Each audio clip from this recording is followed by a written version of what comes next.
Hello everyone, welcome to our channel toppers target. आज हम देखने वाले हैं ग्रेविटेशन चैप्टर के एमसीक्यूज। इसके पहले हमने ग्रेविटेशन चैप्टर से रिलेटेड कुछ पॉइंट्स जो है जो आपके एग्जाम के पॉइंट ऑफ व्यू से इम्पोर्टेंट है। जैसे कि आपके एग्जाम्पल आपकी जो एग्जाम है वो एमसीक्यू के फॉर्मेट में है, ऑब्जेक्टिव्स के फॉर्मेट में है। तो जो पोर्शन आपका ग्रेविटेशन का है उस हिसाब एमसीक्यू के हिसाब से कवर करने की हमने कोशिश की है। तो ग्रेविटेशन चैप्टर से रिलेटेड कुछ वीडियोस हमारे चैनल पे ऑलरेडी अपलोडेड है। तो उसी ग्रेविटेशन चैप्टर के जो एमसीक्यूज है और जो न्यूमेरिकल्स है वो किस तरह से आपके एग्जाम में आएंगे उसके बारे में हम आज के वीडियो में बात करते हैं। आइए शुरू करते हैं आज का वीडियो। आज के वीडियो में हम देखने वाले हैं कि ग्रेविटेशन चैप्टर के जो एमसीक्यूज है वो किस तरह से सॉल्व करने हैं। हमने ग्रेविटेशन चैप्टर में देखा था कि acceleration due to gravity of earth जो है, जिसको हम स्मॉल जी लेटर से डिनोट करते हैं, उसको किस तरह से कैलकुलेट किया जाता है, उसका वेरिएशन अलग अलग पैरामीटर के अनुसार किस तरह से है। तो जो सिचुएशन हमारे एमसीक्यूज में डिस्क्राइब की होगी अकॉर्डिंगली हमें वो फॉर्मूला डिसाइड करना पड़ेगा। आइए चलते हैं, वीडियो शुरू करते हैं। तो हमारा आज की वीडियो का पहला क्वेश्चन है, the radius of earth the radius of earth is approximately 6,400 kilometer. What is it? It's a radius of Earth. Radius of Earth is 6,400 kilometer. The height h at which the acceleration due to Earth's gravity, once आपको दिया है g. The height at which the acceleration due to Earth's gravity differs from g at the Earth's surface by approximately 1%। मतलब आपको G H acceleration due to gravity at height H ये कितना है आपका 1% of acceleration due to gravity at the surface of the earth. या फिर आप कह सकते हैं कि जो आपको डेटा दिया गया है उस डेटा में आपका जो जी एच का वैल्यू है, एक्सेलरेशन ड्यू टू ग्रेविटी का वैल्यू है एट हाइट एच, हमें पता है कि वो जितना जैसा हाइट बढ़ेगा वैसे वैसे जी का वैल्यू आपका कम होता जाएगा। तो आपका जो जी एट द सरफेस है माइनस जी एच अपॉन जी एच, ये आपको दिया है 1% में। So is differs from G at earth surface by approximately 1%। तो ये डिफरेंस आपको 1% प्रोवाइड किया गया है। तो इसमें आपको पूछा गया है कि आपका हाइट जो होगा वो कितना होना चाहिए ताकि आपका जो परसेंटेज है वो 1% आए। देखते हैं किस तरह से सॉल्व करना है इसको। तो acceleration due to gravity g का फॉर्मूला आता है g m m upon are square, that is acceleration due to gravity. एक सेकेंड, वो आपका फॉर्मूला आएगा g m upon are square. G H acceleration due to gravity at height h आएगा g m upon are plus h bracket square. Ratio लेते हैं इसका g upon ji h, this will be equal to g m upon are square into r plus h bracket square upon g m. तो g m m cancel out हो जाएगा, आपको मिलेगा r plus h bracket square upon are square. ये a plus b bracket square के format में है। इसको हम अगर सॉल्व करते हैं तो आपको मिलेगा R square plus 2rh plus H square upon are square as it is. ये कैंसिलेशन ये जो डिनोमिनेटर है वो हर एक टर्म के लिए हम सेपरेट आउट कर लेते हैं। तो यहाँ पे आएगा 1 plus 2rh upon are square, एक आर कट होगा तो यहाँ पे आएगा 2h upon are plus H square upon are square. तो हम जानते हैं कि r की जो वैल्यू है वो रेडियस ऑफ अर्थ है, वो बहुत बड़ा है compare to the height of that object from the surface of the earth. तो ये जो वैल्यू है ये वैल्यू बहुत ही स्मॉल होगी तो हम उसे निग्लेक्ट करते हैं। तो यहाँ पे आपको मिलेगा g अपॉन जी एच। तो g upon ji H here this is equal to 1 plus 2h upon r। अगर ये 1 आप ये साइड लेते हो तो आपको मिलता है, यहाँ पे करते हैं कैलकुलेशन कि g minus G H upon ji H is equal to 2h upon r। अब ये आपका दिया गया है 1%। तो अकॉर्डिंगली हमें वो वैल्यू यहाँ पे पुट करनी है। अब अगर आपने केयरफुली देखा तो ये 1% मतलब कितना है, 1/100। तो this is equal to 2h हमें कैलकुलेट करना है, और r जो है रेडियस ऑफ द अर्थ वो हमें दिया गया है 6400।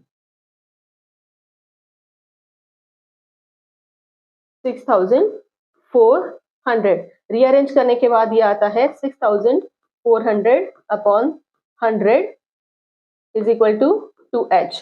तो ये टर्म्स कैंसिल आउट करने के बाद 64 इज इक्वल टू 2h। इसका मतलब है h का वैल्यू कितना आया, 32। तो इस एग्जाम्पल जो ऑप्शंस हमें प्रोवाइड किए गए हैं इस न्यूमेरिकल में वो है 64 किलोमीटर, 48 किलोमीटर, 32 किलोमीटर और 16 किलोमीटर।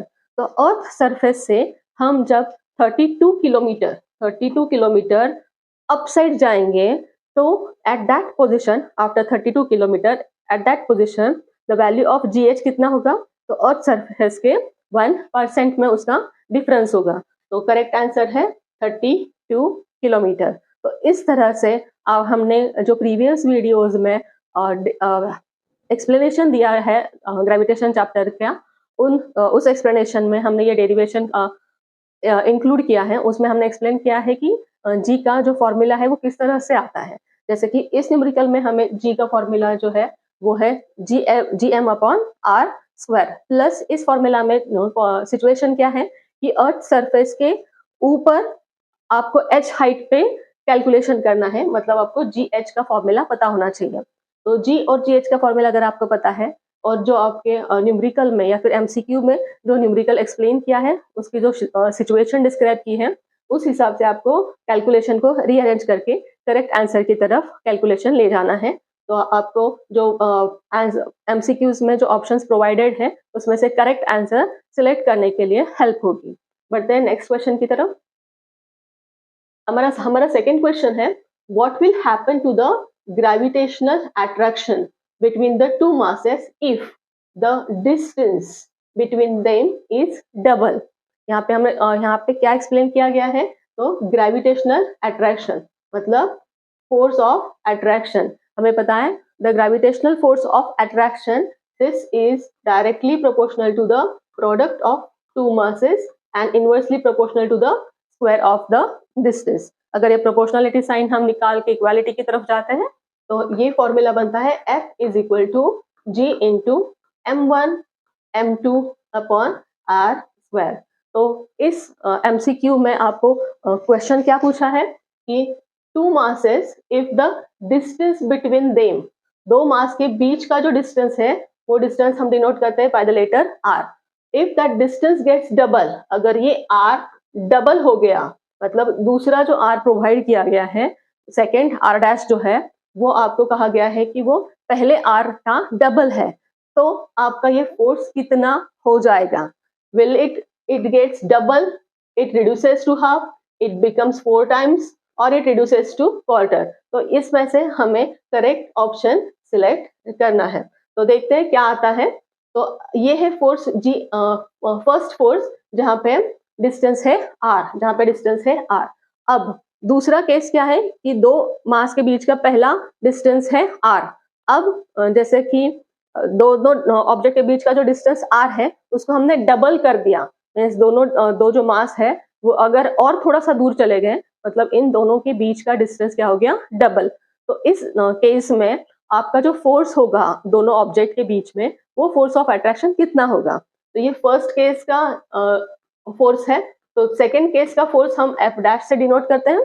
तो F dash is equal to G, दो मास के भी, दोनों ऑब्जेक्ट के मास, ऑब्जेक्ट तो बदला नहीं है, मास तो दोनों को वैसा ही रहेगा, M1 M2 upon R dash square. अब ये R डैश स्क्वायर कितना है, तो R डैश है double of the previous distance. तो F डैश कितना बनेगा आपका, G M1 M2 upon instead of R dash हम पुट कर सकते हैं 2R को, तो दैट इज 2R स्क्वायर।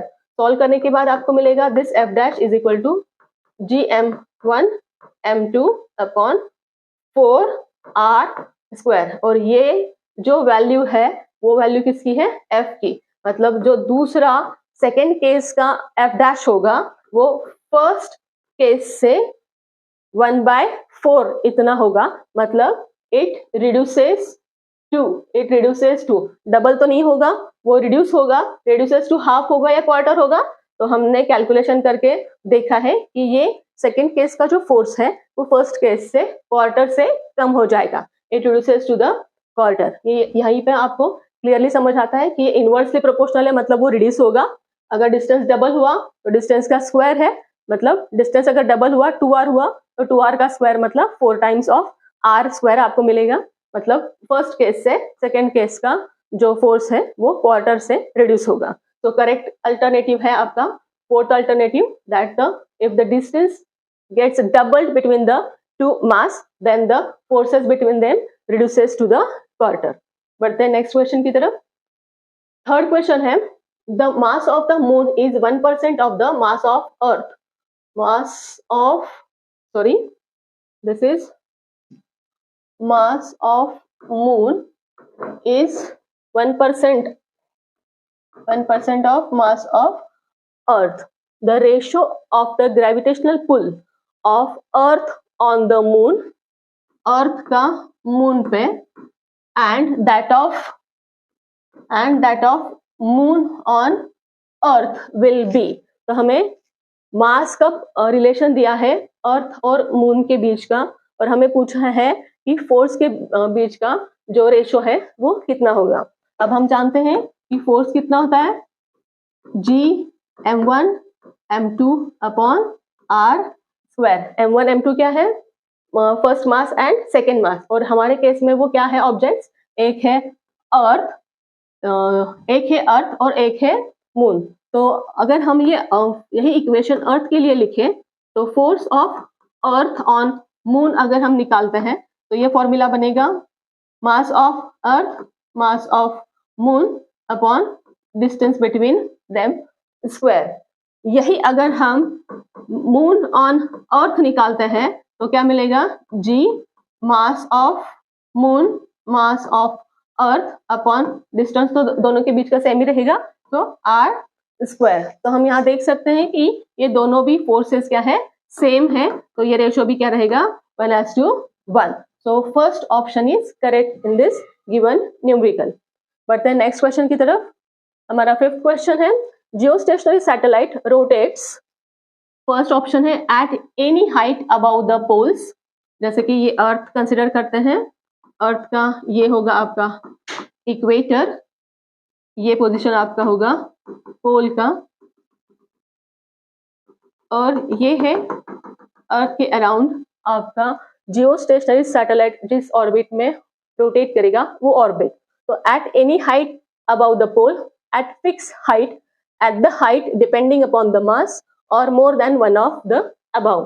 तो जियोस्टेशनरी सैटेलाइट्स वो सैटेलाइट्स होते हैं जनरली जो कॉमनली हमारे कम्युनिकेशन के लिए यूज किया जाता है, या फिर वेदर रिपोर्ट्स वेदर का कंडीशन या फिर वेदर रिपोर्ट्स प्रिपेयर करने के लिए जियोस्टेशनरी सैटेलाइट्स की हेल्प ली जाती है। अब जैसे कि ये वेदर का रिपोर्ट हमें लेना है, तो एक स्पेसिफिक अर्थ के स्पेसिफिक एरिया का weather report would find out करता है, सेंस करता है, और उस हिसाब से आपको डेटा प्रोवाइड करता है।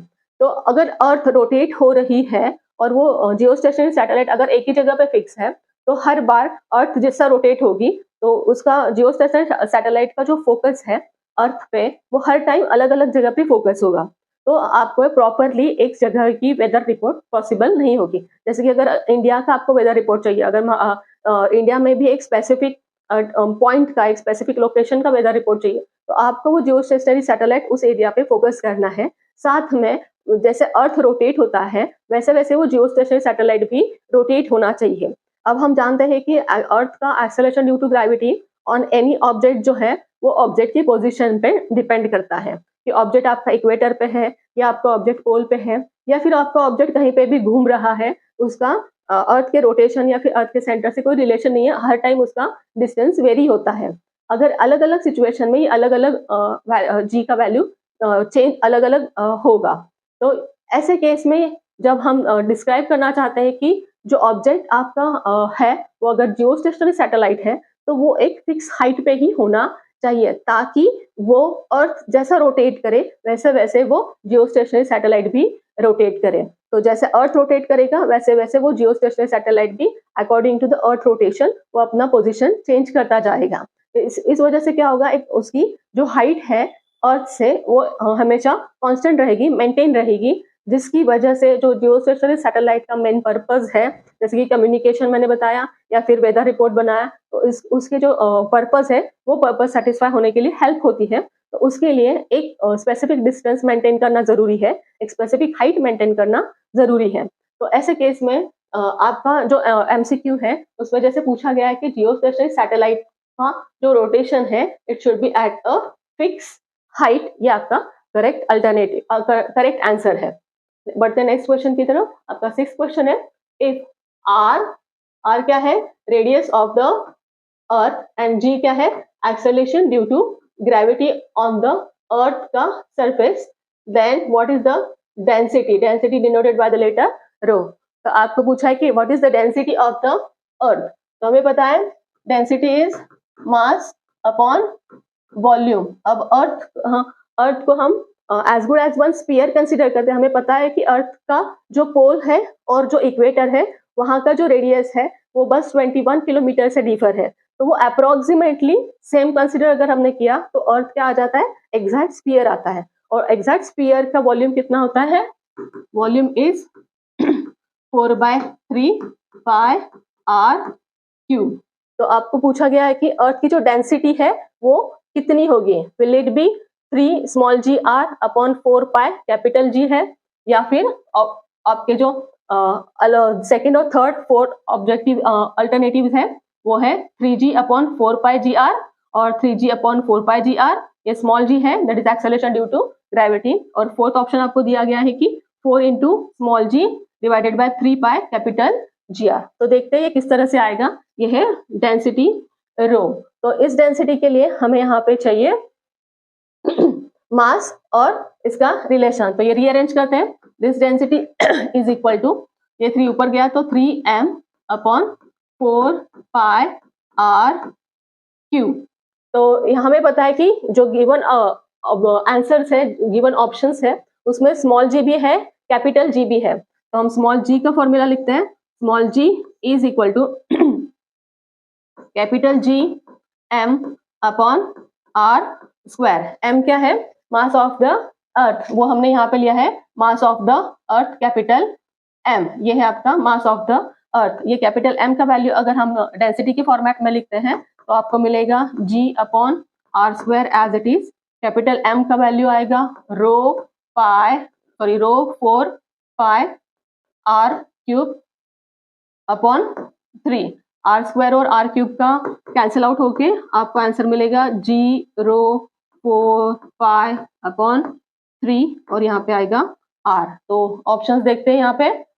जो प्रोवाइडेड ऑप्शंस है उसके हिसाब से आपका जो डेंसिटी होगा, डेंसिटी के लिए आपको डेंसिटी एक साइड रख के बाकी के सारे टर्म्स सेकेंड साइड लेते हैं। तो density rho will be equal to 3g upon 3g upon capital G, sorry 4 pi wait a minute, let's do it again. So it's 3g will be equal to g rho 4 pi r। हमें density का relation चाहिए, तो density is equal to 3g upon g 4 pi r। So this is 3/4 small g capital G pi r। So this is 3g upon 4 pi g r, means third option is correct। So यहाँ पे जो numerical दिया है इसमें आपको, sorry यहाँ पे जो MCQ दिया है इसमें आपको पूछा गया है कि density of earth in terms of small g और r कितना होगा। तो density of the earth will be equal to 3/4 small g upon pi capital G R। ये आंसर करेक्ट है। ये कैसे मिला हमें, हमने डेंसिटी का फॉर्मूला लिखा मास अपॉन वॉल्यूम। अर्थ का जो वॉल्यूम है वो 4/3 पाई आर क्यूब, और उसको पुट करने के बाद आपको मास की वैल्यू मिल जाएगी यहाँ पे जो हमें जी के फॉर्म में पुट ऑन करनी है। तो जी का फॉर्मूला हमने लिखा, यहाँ पे मास का वैल्यू पुट किया ताकि जो ऑप्शंस दिए हैं उस ऑप्शन की तरफ हमारा आंसर लीड करे। तो जो टर्म्स है वो सिंपल रीअरेंज करने के बाद हमें दिखता है कि density of the earth in terms of small g और कैपिटल जी के और कैपिटल आर के फॉर्मेट में क्या आता है। So correct option is third, option 3, that is density of the earth is 3 into small g divided by 4 pi capital G R। बढ़ते हैं हमारे नेक्स्ट क्वेश्चन की तरफ। हमारा 7th क्वेश्चन है, the value of G at the surface of earth is, G on the surface of earth is 10 unit क्या दिया है, मीटर्स पर सेकेंड स्क्वायर।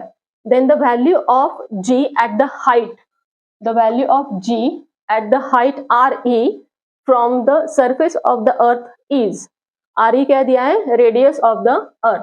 ओके, मतलब ये अर्थ है, अर्थ का जो रेडियस है वो RE है। अगर इसी डिस्टेंस से आप H हाइट पे जाते हो, H कितना दिया है, इक्वल टू RE, तो ये है आपका पोजीशन जहां पे आपको G का वैल्यू निकालना है। G का एट द सरफेस वैल्यू उन्होंने कितना दिया है, 10 मीटर पर सेकेंड स्क्वायर, और हमें GH का वैल्यू फाइंड आउट करना है क्योंकि उन्होंने दिया है कि हाइट H कितना है, it is equal to the radius of the earth. So G का फॉर्मूला GH हमें निकालना है, at H is equal to RE। तो हम जानते हैं कि GH का फॉर्मूला क्या है, it is capital GM upon R। At height H है तो R प्लस H आएगा, R plus H bracket square. अब H कितना दिया है उन्होंने, H कितना है, equal to RE, so this is equal to GM upon R plus R bracket square, क्योंकि हाइट कितना है, it is equal to the radius of the earth. So this will be GM upon 2R square, so it is become 4R square. This is the value of GH। और अगर आपने focus किया तो ये क्या है, this is GM upon R square, that is acceleration due to gravity on the surface of the earth. तो earth के सरफेस पे एक्सेलरेशन ड्यू टू ग्रेविटी आपके MCQ में दिया है, इट इज 10। तो ये वैल्यू अगर हमने पुट किया तो ये आएगा 10/4, so this will be equal to 2.5 meters पर सेकेंड स्क्वायर। देखते हैं ऑप्शंस, आपके न्यूमेरिकल में ऑप्शंस दिए हैं 1 metre per second square, 2.5 meter per second square, तीसरा ऑप्शन है 4.5 मीटर पर सेकेंड स्क्वायर, और फोर्थ है 10 मीटर्स पर सेकेंड स्क्वायर। तो हमने कैलकुलेशन करके देखा है कि एट हाइट H, जो हाइट H कितना है, equal to the radius of the earth, तो उस हाइट पे एक्सेलरेशन ड्यू टू ग्रेविटी कितना होगा, 2.5। तो करेक्ट ऑप्शन आपका है option number 2, that is 2.5 meters पर सेकेंड स्क्वायर। ये एक्सेलरेशन है तो आपका unit meter per second square correct है। तो this is 2.5 meter per second square. बढ़ते हैं नेक्स्ट क्वेश्चन की तरफ। नेक्स्ट क्वेश्चन है, what is the force, what is the force F required to produce the acceleration of 9.8 meters per second square on a body of weight, weight कितना दिया है, 9.8 newton. Take G as 9.8 meter square. G कितना दिया है आपको, 9.8 meter per second square. What is the force required to produce an acceleration of, तो आपको यहाँ पे फोर्स कैलकुलेट करना है। फोर्स कैसे कैलकुलेट करेंगे हम, force is equal to mass into acceleration. आपका एक्सेलरेशन यहाँ पे होगा G, और ये मास की वैल्यू हमें निकालनी पड़ेगी। मास की वैल्यू के लिए वेट है आपका mg, तो वेट के लिए फॉर्मूला अगर mg आप लिखते हैं तो आपका ये इक्वेशन बनता है mg is equal to 9.8 newton. तो G का वैल्यू उन्होंने कहा कितना लेना है, 9.8 मीटर्स पर सेकेंड स्क्वायर। तो m is equal to 9.8 upon G का वैल्यू है 9.8, तो मास कितना है आपका 1। तो मास अगर आपका 1 आता है तो एक्सेलरेशन ड्यू टू ग्रेविटी कितना आएगा, force is equal to mass into that acceleration is 1 into excuse me, तो दैट इज 1 इनटू 9.8। तो आपका ये आंसर आ गया 9.8 9.8. So 9.8 newtons is the correct option in this MCQ. So that is our seventh question. So in this MCQ, which is question number 7, in this MCQ, the correct answer is 9.8 newtons. So from the given options which are provided as a first option है आपको 1 Newton दिया है, second 9.8 है, सबका unit Newton ही है, तो third option है 4.9, fourth option है आपका 19.6. तो हमने कैलकुलेशन किया है, कैलकुलेशन से हमें पता लगा है कि ये जो फोर्स होगा वो कितना होगा 9.8 न्यूटन. तो आपका सेकेंड ऑप्शन जो है वो करेक्ट ऑप्शन है. बढ़ते हैं नेक्स्ट क्वेश्चन की तरफ. हमारा 8th क्वेश्चन है, mass of an object on earth is, mass of an object on earth is कितना दिया है 12. What is its weight on moon. अरे वाह, उसका वेट, उसी ऑब्जेक्ट का weight, but it should be on moon, कितना होगा. तो हमें पता है कि वेट हम कैसे लिखते हैं, weight is equal to mass into acceleration. अगर वेट मून पे निकालना है तो ये भी क्या होना चाहिए, मास ऑफ मून और acceleration due to gravity on moon, वही लेना पड़ेगा आपको, तभी आपको पता लगेगा कि आपका उसी ऑब्जेक्ट का वेट मून पे कितना है. तो हमें पता होता, ये जनरली है, ये कांस्टेंट है कि अर्थ का जो एक्सेलरेशन ड्यू टू ग्रेविटी है और अगर मून का एक्सेलरेशन ड्यू टू ग्रेविटी हमने कंपेयर किया तो मून का एक्सेलरेशन ड्यू टू ग्रेविटी जो है, मून का तो एक्सेलरेशन ड्यू टू ग्रेविटी जो है वो अर्थ के एक्सेलरेशन ड्यू टू ग्रेविटी के 1/6 पार्ट में है. तो this is 1/6 of acceleration due to gravity on the earth surface. हमें पूछा है कि वेट ऑन मून कितना होगा. तो वेट ऑन मून निकालने के लिए हमें मास of that object on moon कितना होगा वो पहले कैलकुलेट करना पड़ेगा और फिर उस हिसाब से आगे का कैलकुलेशन होगा. तो यहाँ पे वेट ऑफ द मून निकालने के पहले हमें acceleration due to gravity on the moon surface कितना है वो कैलकुलेट करना पड़ेगा. तो वो कितना है 1/6 of acceleration due to gravity on earth. तो दिस इज 9.8, हमें पता है मीटर्स पर second square acceleration due to gravity on earth है, डिवाइडेड बाय 6. तो acceleration due to gravity of moon will be equal to 9.8 upon 6. तो एक तो ये मिल गया आपको, पर हमें पूछा क्या गया है, वेट ऑन मून. तो वेट ऑन मून कितना होगा, मास, वेट ऑन मून होगा आपका mass of that object on moon and acceleration due to gravity on moon. So mass into acceleration due to gravity आपका क्या है 9.8 upon 6. So mass of an object on earth is 12. Mass of an object on earth is 12. तो ये provided है. तो mass of an object on earth यहाँ पे हम देखते हैं कि mass of object on moon and mass of object on earth, उनका जो रिलेशन है वो किस हिसाब से है. तो जो मास है अर्थ का, सॉरी ऑब्जेक्ट का on the surface of earth, और जो मास है ऑब्जेक्ट का on the surface of the moon, वो अप्रोक्सीमेटली सेम होता है. It is almost 1% of that total weight. तो ज्यादा डिफरेंस वहां पे आता नहीं है.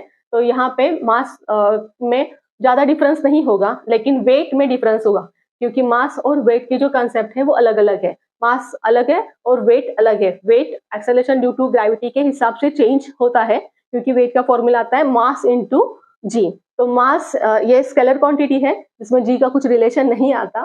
तो मास ऑफ दैट ऑब्जेक्ट, जो भी ऑब्जेक्ट होगा, वो ऑब्जेक्ट अगर अर्थ पे है तो उसका मास जितना होगा उतना ही मास उसका वेट मून पे जाने के बाद होगा. तो दोनों मास में डिफरेंस नहीं आएगा, भले वो प्लैनेट बदल जाए या फिर उसकी पोजीशन बदल जाए. तो मास अगर सेम है अर्थ पे और मून पे, तो हमें अर्थ पे मास दिया गया है 12. तो यहाँ पे हम मून के ऊपर भी ऑब्जेक्ट का जो मास है वो 12 लेंगे. सो this will B 2 into 9.8. So this is 19.6.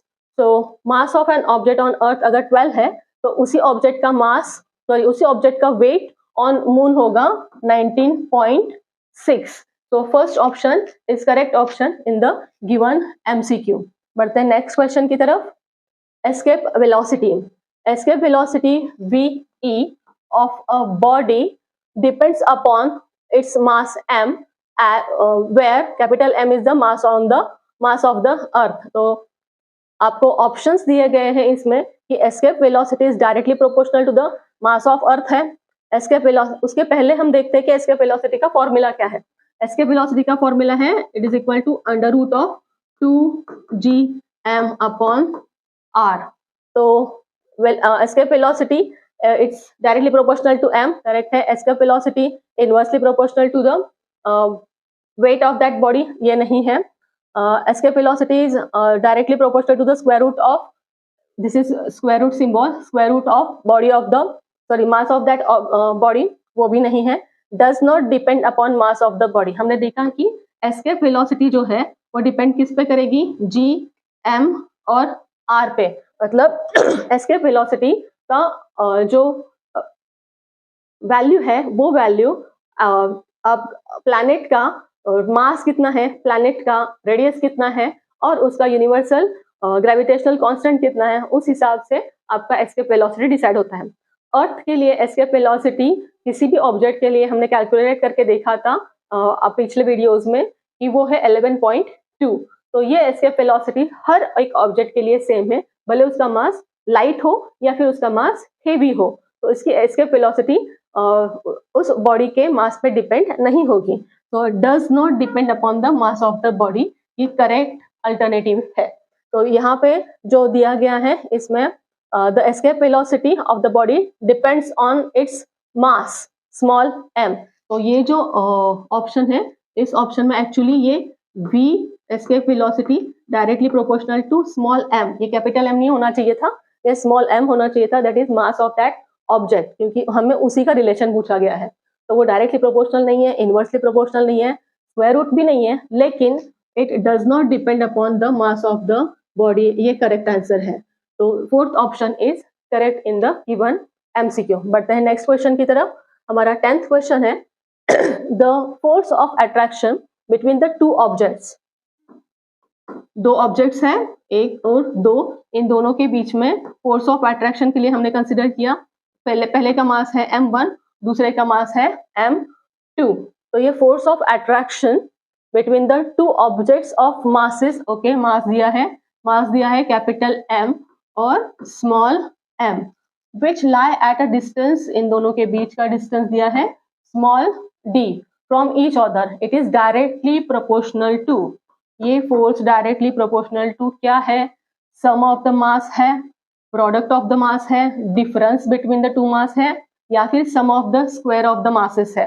तो हम जानते हैं कि force of attraction due to the earth gravity, it is directly proportional to the product of two mass and inversely proportional to the square of the distance between the two mass है। तो यहाँ पे क्या है, force directly proportional to the product of two mass है।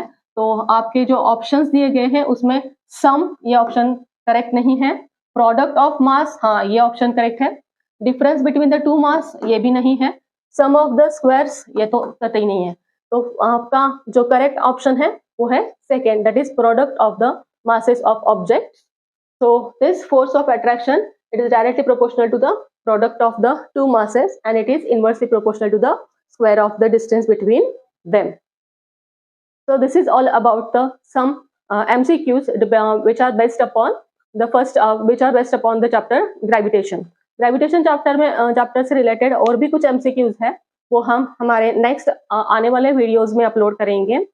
हमारे video का content आपको अच्छा लगा है तो इस कंटेंट को, इस वीडियो को आप अपने फ्रेंड्स के साथ भी शेयर कीजिए और हमारे आने वाली वीडियोस के अपडेट मिलने के लिए, हमारे चैनल के साथ जुड़े रहने के लिए हमें सब्सक्राइब कीजिए। Thank you for being with us, have a good time.